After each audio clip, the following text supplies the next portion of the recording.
বিসমিল্লাহিররহমানিররহিম। নাগরিক কমিটি ও জনগণের সাথে আইন শৃঙ্খলা ও অপরাধ দমন সংক্রান্ত বিষয়ে আজকের এই মত বিনিময় সভা, যেটাকে আমরা বলে থাকি উঠান বৈঠক, এবং এই জনগণের মাঝ থেকে মতামত নেওয়া হয়।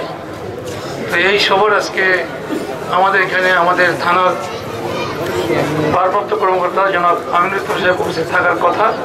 আমরা জানি যে থানায় জরুরি অনেক ঘটনা চলে আসে। অনেক বিষয়ে সম্পন্ন ব্যক্তি, তিনি নামাজ পড়তেন এবং কোরআন হাদিস উনি ফলো করতেন এবং বলতেন যে আমি যদি এই দেশের জনগণ চাই, আমি এই দেশে ইসলাম শাসন ব্যবস্থা চালু করব।